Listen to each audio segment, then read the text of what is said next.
और अध्यापक का कार्य क्या होता है, पहले वो अपने बालक को पढ़ाता है, शिक्षित करता है, फिर समय समय पर उसका टेस्ट भी लेता है ना।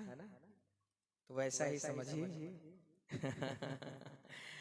बोले भक्त वत्सल भगवान की जय हो। कल कहाँ तक कथा प्रसंग श्रवण किया आपने? हाँ, एक बार परीक्षित जी के लिए ताली बजा दीजिए। अब चूंकि मास्टर साहब हैं इसलिए, और नहीं तो 99% द्वितीय दिवस की कथा में परीक्षित जी को पता ही नहीं रहता कहाँ तक की कथा भाई।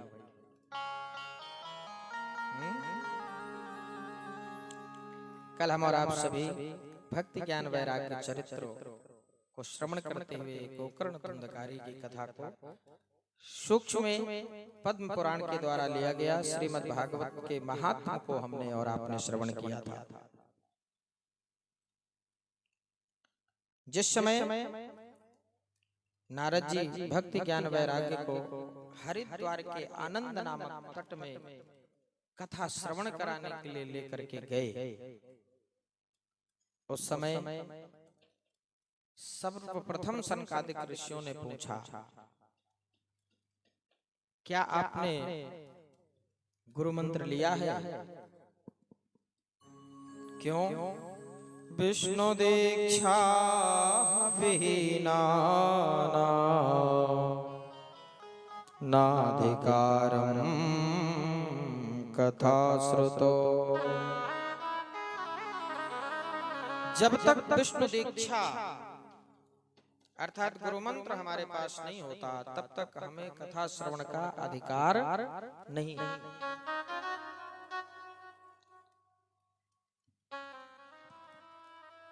कथा ही नहीं, कोई भी हम पुण्य कार्य करते हैं, जब तक हम किसी गुरु से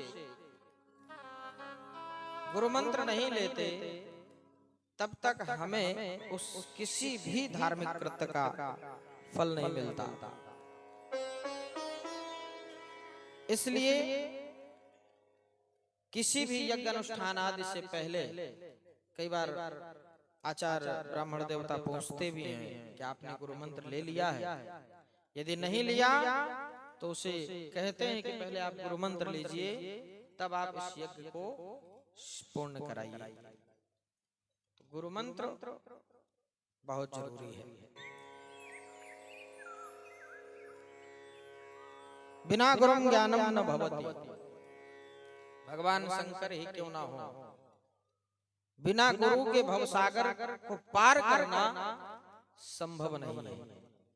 कितने भी आप सत्कर्म कर लीजिए, कुछ भी कर लीजिए, परंतु यदि आपने गुरु मंत्र नहीं लिया है तो आपका वह सब सत्कर्म मान के चलिए राख के ढेर के समान है। इसलिए जीवन का कोई भरोसा नहीं। जीव को समय रहते श्रेष्ठ गुरु की तलाश करके गुरु मंत्र लेकर के अपने जीवन यात्रा को आगे बढ़ाना चाहिए। वास्तव में हमारे जीवन का कोई भरोसा नहीं। आज हम बैठे हैं, कल रहे न रहे।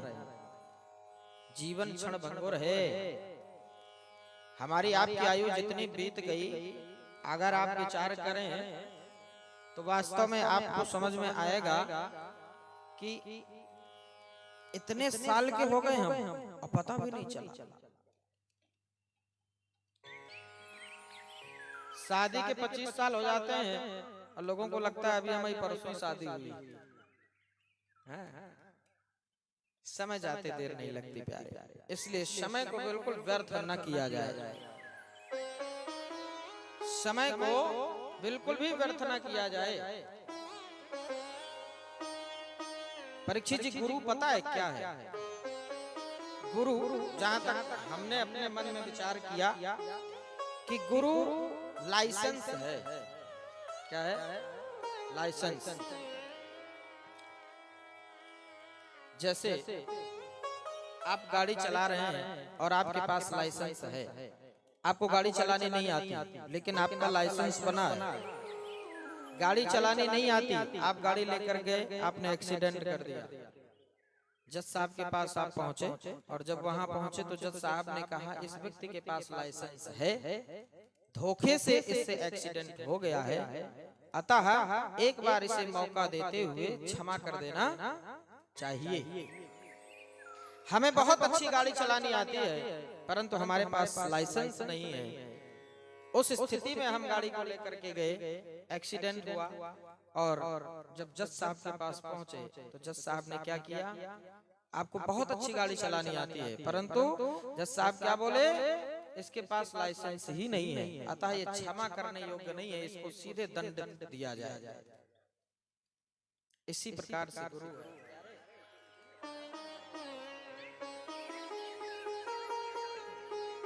इसी प्रकार से गुरु है। गुरु लाइसेंस का कार्य करता है। आप कितने भी विद्वान क्यों ना हो, कितने भी योग्य क्यों ना हो, कितने भी आप तपस्वी क्यों ना हो, परंतु जब तक गुरु की कंठी आपके गले में, पट्टा आपके गले में गुरु का नहीं पड़ा, तब तक वो क्या कहते हैं, हाँ समझ लीजिए सर, हर चीज बतानी नहीं चाहिए। तो गुरु गो का मतलब है अंधकार, रू का मतलब प्रकाश, जो अंधकार से प्रकाश की ओर ले जाए। उस परब्रह्म परमात्मा गुरु क्या करता है, जब हम अपने आप को गुरु पर समर्पित करते हैं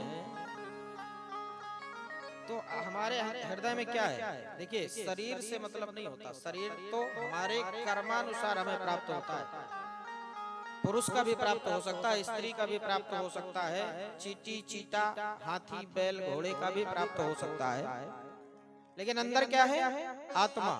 अब आत्मा क्या है, स्त्रीलिंग है या पुल्लिंग है, कौन बताएगा? आत्मा स्त्रीलिंग है अन्नी भैया, आत्मा क्या है, पुल्लिंग है, और कौन बताएगा? आत्मा स्त्रीलिंग है या पुल्लिंग है? देखिए जब भी आप कहते हैं कि वहां आत्मा रहती है, फलानी जगह आत्मा जाती है, आती है, कभी आप ये नहीं कहते आत्मा रहता है, आप कहते हैं आत्मा रहती है। आत्मा स्त्रीलिंग है और परमात्मा पुरुषलिंग है।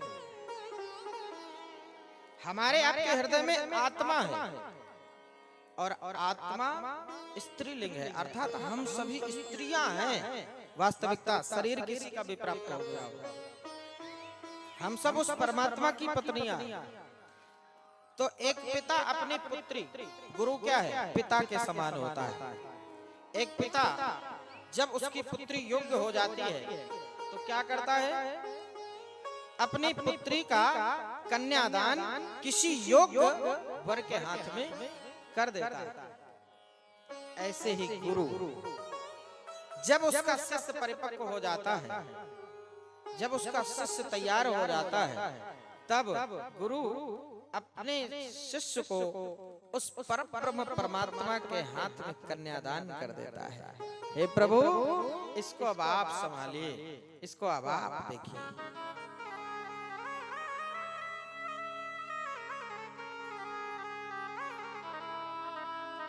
बिन गुरु भवानिधि तरई न कोई, बिन गुरु भवानिधि तरई न कोई, बिन गुरु भवानिधि, बिन गुरु भवानिधि, बिन गुरु भवानिधि तरई न कोई।